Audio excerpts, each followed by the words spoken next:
Podríamos empezar con cuáles son los orígenes del mindfulness, aunque es una práctica que viene de las técnicas contemplativas de Oriente. El doctor Jon Kabat-Zinn, que es quien aparece en la foto, que es ahora profesor emérito de la Universidad de Massachusetts, hace 40 años se le ocurrió que esta técnica podía aliviar el sufrimiento de las personas con enfermedades crónicas. Así que desarrolló un programa en 1980 que era un programa de relajación y reducción de estrés orientado a mitigar el sufrimiento de las personas que el hospital no daba una salida. Y este era un programa de mindfulness que cogía grupos heterogéneos de pacientes, personas que tenían cáncer, dolor crónico, estrés, aquellas personas que los tratamientos no les funcionaban, y las reunía en un programa donde las personas se prestaban atención a sí mismas. Y con eso empezó a surgir la idea de la medicina mente-cuerpo, que tiene que ver con procesos de la mente que afectan al cuerpo, como el estrés, o procesos del cuerpo, como el dolor, que afectan a los estados emocionales. Y cuando yo estuve allí hace 15 años había como 50 artículos publicados en revistas científicas y ahora hay como unos 6.000. Así que ha habido un gran desarrollo de este concepto de mindfulness dentro de la medicina mente-cuerpo. Tenemos evidencia que la práctica de mindfulness funciona en fomentar el bienestar de las personas. Cuando las personas se prestan atención, se cuidan más, eso reduce el estrés y mejora su bienestar. Y también tenemos evidencias que esto funciona en la atención en el trabajo y en la atención en las tareas. Ahora las empresas están interesadas en mindfulness por este aspecto. Y también está que mejora la calidad de las relaciones interpersonales. Hemos visto que reduce la agresividad, mejora la empatía. Así que tenemos como una triada poderosa de cómo las personas, si están bien, también pueden prestar atención a su trabajo y pueden tener una mejor relación con sus seres queridos o con sus equipos de trabajo. Para dar alguna idea de los datos que hay, este es un estudio que yo publiqué hace más de 10 años, que fue un estudio con profesionales de la salud, y lo que vimos es que los profesionales de la salud que tenían un alto grado de malestar psicológico, con un entrenamiento de mindfulness de 8 semanas, bajaba su malestar como del 84% a la media, al 48%. Y esto era principalmente porque disminuía el componente de ansiedad, de depresión, de somatización y de hostilidad, ¿no? Después nos preguntamos cómo se producía esto y vimos que era porque había una disminución de la rumiación. La rumiación es un proceso de pensamiento por el cual uno se queda enganchado en aspectos negativos de su vida y este engancharse actúa como un pensamiento de tipo tóxico.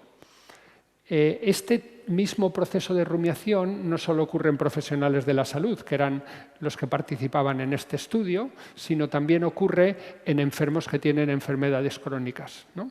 Aquí lo que vemos es que entre la medición basal y la pre, que es las barras amarillas, no hay diferencia significativa en 8 semanas.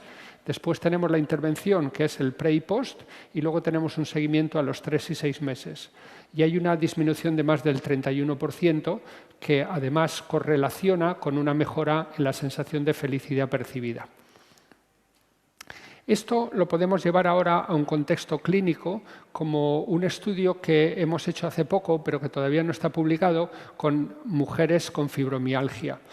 Hemos probado 3 tratamientos. Uno es el entrenamiento MBSR, en otro caso es el FibroQL, que es el tratamiento que da el sistema de salud a las personas que tienen fibromialgia, y luego hay un grupo de control donde no tenía ningún tratamiento psicológico específico. Y como ven, el efecto que tenían sobre una medición de fibromialgia, que es el FIQR, que es el gold estándar para ver el impacto y la severidad, es mayor en el tratamiento de mindfulness que en los otros tratamientos, ¿no? Y esto tiene que ver con que mindfulness reduce el catastrofismo. Igual que hemos visto que mindfulness reduce la rumiación, En el caso de un enfermo que tiene una enfermedad crónica como fibromialgia, esa rumiación va a un catastrofismo y ese catastrofismo hace que la experiencia de la enfermedad de alguna forma se aumente. El catastrofismo no tiene tanto que ver con lo que a la persona le pasa, sino que tiene que ver con cómo procesa lo que pasa y cómo imagina que va a afectar al resto de su vida.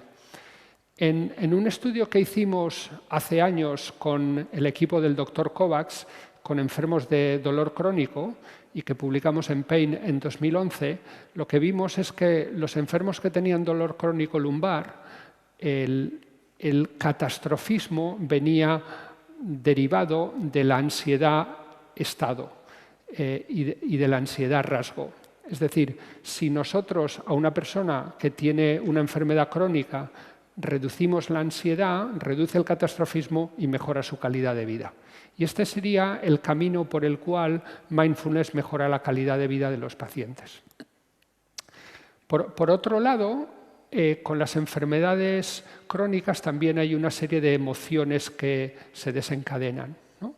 Y en este estudio, que no es con pacientes sino con profesionales de atención primaria, lo que vimos es que con un entrenamiento de 8 semanas los profesionales reducían en un 30% su alteración emocional.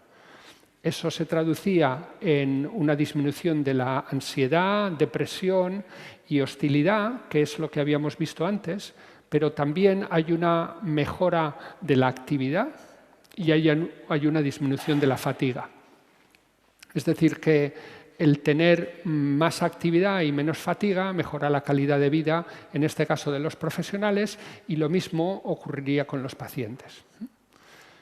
En otro ámbito que también es interesante para el tema de la tos, tiene que ver con la prematuridad. Estamos ahora trabajando con el Hospital Clínico de Barcelona en un proyecto para reducir el estrés de las mujeres embarazadas. Cuando el estrés de las mujeres embarazadas pasa a un determinado nivel, y esto lo estamos midiendo en la semana 20, tenemos razones para pensar que eso puede afectar al momento del parto, el peso del bebé del parto, incluso también el desarrollo cognitivo del bebé. Y eso es porque el cortisol, que es la hormona que gestiona el estrés, al pasar al bebé, porque o bien la placenta no lo convierte en cortisona o bien hay demasiado cortisol en la sangre, eso puede afectar al desarrollo del cerebro del bebé y a lo mejor también el desarrollo de otros órganos, como podría ser el desarrollo de los pulmones al final. Así que este es el campo en el que estamos investigando ahora. Y otra cosa que quería apuntar y que también tiene que ver con el proceso de la tos y algunas enfermedades que tienen tos y que afectan más a mujeres, es que el mindfulness es muy popular entre las mujeres. De hecho, en los programas que nosotros impartimos, que son programas abiertos, pues en torno al 70% son mujeres, tanto en los programas que hacemos online como en los programas que hacemos presenciales. Así que tenemos, en resumidas cuentas, una intervención psicoeducativa que tiene como objeto el mejorar la atención y que tiene como resultado que ello redunda en una mejor calidad de vida con pacientes que tienen una enfermedad crónica, porque les ayuda a convivir mejor con su enfermedad, a disminuir procesos de rumiación y de catastrofismo que lo que hacen amplificar la experiencia. Pero como no he hablado nada de mindfulness, vamos a ver qué es lo que hablamos cuando decimos de mindfulness. Y lo que he recogido aquí es el ideograma chino, porque me parece que los chinos lo expresan mejor que los ingleses. Mindfulness en inglés es prestar atención, pero en chino es una atención especial. Es una atención que tiene que ver con un componente de presencia y un componente de corazón. Es decir, es una atención con afecto, es una atención con cariño. Y este componente de cariño es muy interesante cuando estamos hablando de una persona que tiene una enfermedad crónica, porque se está prestando cariño a sí misma. Y el prestarse cariño a sí misma activa unas zonas del cerebro especiales que le ayudan a convivir con su situación. John Kabat-Zinn, que es la persona que he hablado antes, acuñó una definición de mindfulness más operativa, que se trata de prestar atención de forma especial. A propósito, es decir, ser consciente a lo que uno está prestando atención, hacerlo al momento presente, a lo que ocurre momento a momento, y suspendiendo el juicio o sin prejuicios. Es decir, que con este tipo de atención una persona entrena 3 habilidades o 3 competencias. La primera es que toma mayor conciencia de a qué está prestando atención, ¿no? Tiene una mayor intención de prestar atención, que eso se traduce a prestarse atención y cuidarse más. El segundo componente es que hay una mayor apertura a la experiencia, una mayor conexión con el cuerpo, una mayor conexión con lo que la persona está viviendo.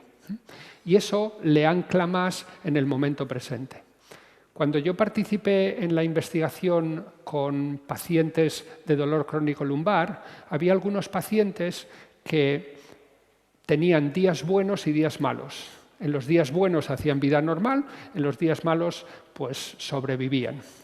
Pero había otros pacientes que, aunque tenían días buenos y días malos, en los días buenos no los disfrutaban porque estaban agobiados pensando en que podían tener un día malo. Y entonces la calidad de vida de unos y otros era muy diferente, porque unos estaban en conexión con la experiencia y cuando el dolor no era alto hacían vida normal, mientras que los otros estaban siempre anticipando cuándo iba a ser el momento de dolor y por lo tanto el dolor los discapacitaba para poder hacer cualquier cosa. El curso iba orientado a pasar más pacientes catastrofistas a pacientes conectados con la experiencia que pudieran aceptar lo que les ocurría. Y esto tiene que ver con la siguiente competencia, que es la competencia de la amabilidad, ¿no? La amabilidad de los pacientes implica que cuando una persona no está en condiciones de hacer algo, no lo hace, pero también cuando está en condiciones lo puede hacer.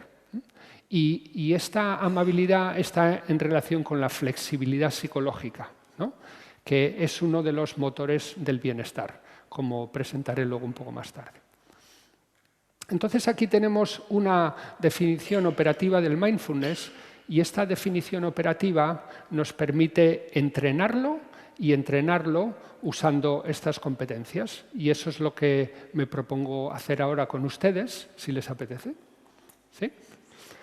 Entonces, yo ahora no voy a proyectar nada. Y lo que me gustaría es que se sentaran buscando una postura que dé una sensación de dignidad y de estabilidad. Y pueden cerrar los ojos y llevar la vista al interior, a la experiencia.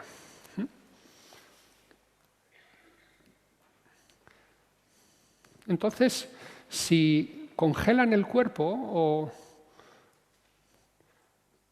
pueden darse cuenta de algunos fenómenos que están ocurriendo en el cuerpo.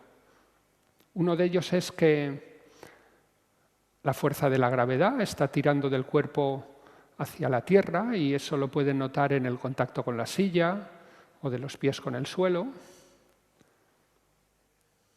Pueden notar también cómo hay una diferencia de temperatura entre unas partes y otras, por el efecto de la ropa y porque en la piel hay distintos sensores para la temperatura que no están repartidos homogéneamente. Y luego, lo más interesante es que pueden darse cuenta que el cuerpo respira. Y la respiración es un proceso sumamente interesante porque se puede controlar de forma voluntaria, pero también funciona de forma involuntaria o natural. Y vamos a dejar que el cuerpo respire de forma natural, sin intervenir o manipularlo, notando cómo el aire entra cómo parece que da la vuelta, cómo sale y cómo hay una pausa antes de la siguiente inspiración. Y el ejercicio se trata de elegir un lugar donde se pueda seguir a la respiración, por ejemplo, en los orificios de la nariz o en el labio superior, y observar la respiración como si ahora fuera lo más importante, como si la vida dependiera de ello.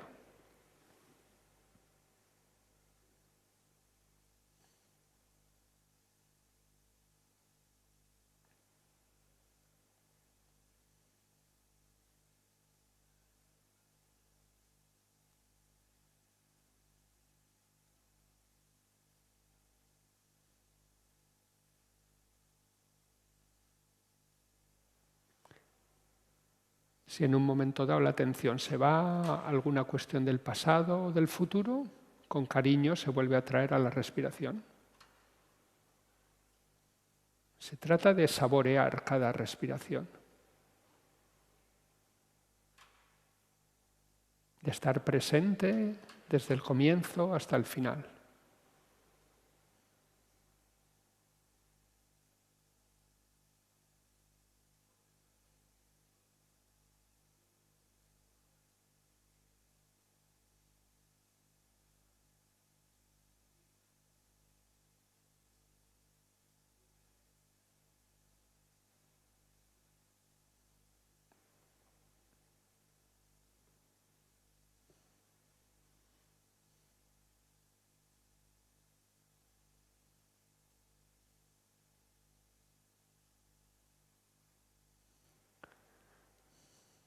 Cuando la atención en la respiración, notarán que hay una sensación de tranquilidad natural en el organismo, mientras que cuando aparece un pensamiento del pasado o del futuro, eso produce como una activación y es fácil que esos pensamientos tengan que ver con preocupaciones, deseos, lo cual produce un ligero desequilibrio. Cuando la atención se ha ido, se vuelve a traer de vuelta.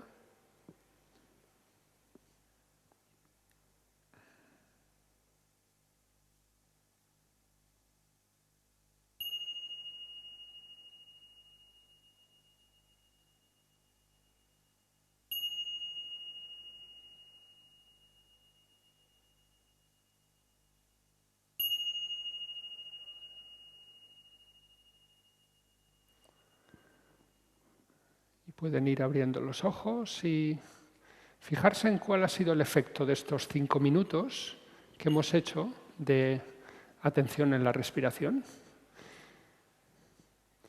¿Y qué es lo que ha ocurrido aquí? Que hemos establecido primero una intención, ¿no? La intención de estar presente en la respiración. Eso ha orientado la atención. Y la atención ha facilitado un proceso de conexión, en este caso con la respiración, con el cuerpo. Y esa conexión ha mantenido la atención y ha ido permitiendo elementos de autorregulación, adaptación, que han ayudado a encontrar el equilibrio. Y probablemente pues estos 5, que levanten la mano los que ha sido un ejercicio relajante. Perfecto, pues gracias. Entonces, este relajante es que el cuerpo ha recuperado su equilibrio, ¿no? Y ese equilibrio ha dado una sensación de comodidad y esa comodidad pues, facilita aceptar lo que a una persona le pasa, da más flexibilidad psicológica y facilita el cuidarse y tratarse con cariño. Si esto lo llevamos a lo que ocurre en el cerebro, ¿no? Lo que tenemos es que, en un principio, este es el cerebro de un meditador que está haciendo una actividad normal. Aquí está operando lo que se llama la red neuronal por defecto, que salta del pasado al futuro y que muchas veces se engancha en estos ciclos de rumiación o de catastrofización. Pero cuando entrenamos la práctica, entonces la actividad del cerebro está en lo que se llama la red por saliencia. Es decir, ponemos la atención en la respiración y esto capta la atención y entonces el cerebro coge una configuración distinta, la configuración que tenemos cuando estamos concentrados en algo. Y cuando la atención se va, ¿no?, el meditador se da cuenta y lo vuelve a traer de nuevo. Y de esa forma va entrenando a sostener la atención, en este caso en la respiración, pero puede hacerse en otras formas, lo cual va generando un mayor sistema de regulación y de equilibrio. Entonces, este proceso tiene que ver con entrenar 4 circuitos neuronales que actúan como motores de bienestar. Uno es el circuito de la atención de la presencia, que es el que he explicado ahí, y este circuito está asociado con el circuito de la resiliencia, la capacidad de soportar situaciones incómodas, de convivir con una enfermedad crónica, de recuperarse de los momentos de adversidad. Luego tenemos el circuito de la amabilidad y de la generosidad, que tiene que ver con la capacidad de ser amables, generosos y de cuidarse. Y luego está el circuito del talante, que tiene que ver con ser positivo, con valorar lo que tiene, valorar lo bueno que hay en los otros. Y estos circuitos actúan como motores del bienestar interno y son los circuitos que se van entrenando con la práctica de mindfulness.